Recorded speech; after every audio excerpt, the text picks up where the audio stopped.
Okay, fixed mesh networks, this is everything that is in the peer-to-peer world, right? Where you have caches that help each other, or a good e-donkey is not there anymore. We started with it in peer-to-peer file sharing.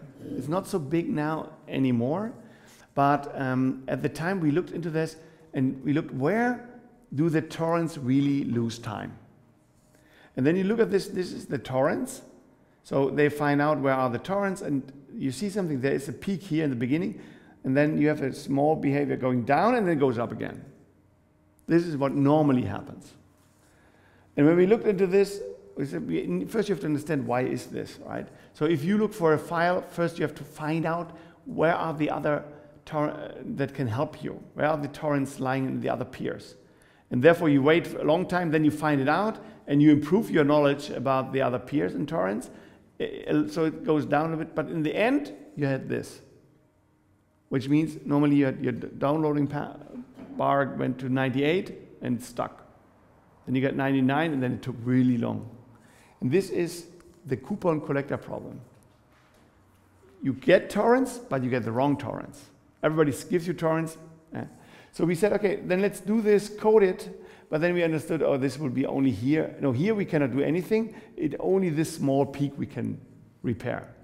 We did this, we made a paper, and we thought that's it. But nowadays, it's not about big movies, right? And we have one implementation on WebRTC. I don't know if you know what WebRTC is, real-time communication protocol for a web browser. So now if we have an implementation, if you go to a web page like YouTube, then it will find out who is watching the same movie, or who is the same film, very small films. And then the browsers go up and down. So here they assume that the peers are very stable. But what if they're high dynamic? And again, high dynamic, hard to manage. With a coded system, it's well done. So there's one implementation, one demo, a WebRTC. I did not bring it here, but I could maybe show you a video about this. Nevertheless, there's one company in Munich called Kadami. They used it for coded caching. So coded caching means if I want to get a movie, it would be great not to download the whole movie. It would be great if I have it already in the cache, but that means I already have seen it. Then there was the time when the people said, look around over Bluetooth and Wi-Fi if your neighbor maybe has it. The chances that one of you has the movie that I want to see is little, okay?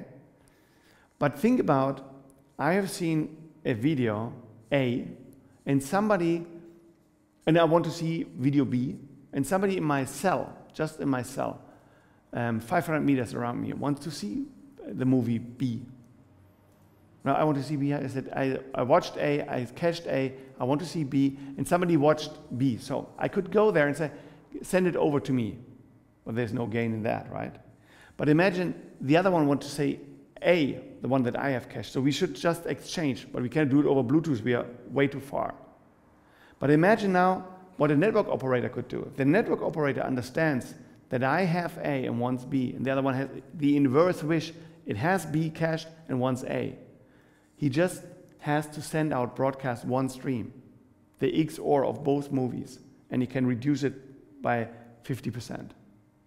So now imagine there are a lot of devices that want to see something that has interest. So if you, as a network operator, understands the down loop pattern, then you can reduce this. And they have a very clever way found out encoding. They use it now in-flight entertainment. There are always 480 screens. So they cache a few movies in the tablets. And there is no cable, because the cable is weighing tons of weight that they get out of the airplane. Now there's a tablet with Wi-Fi connection, but you cannot have 480 Wi-Fi connection getting the movie into that. So they're caching some of the movies. And of course, if you cache smartly, you know, most people will see this movie, then you will have different patterns. But then if you have cached something on this seat and the other one want to see and you want to exchange it, then you see a lot of these potential coding stuff. And they have something, they have reduced bandwidth usage by 50 to 80%.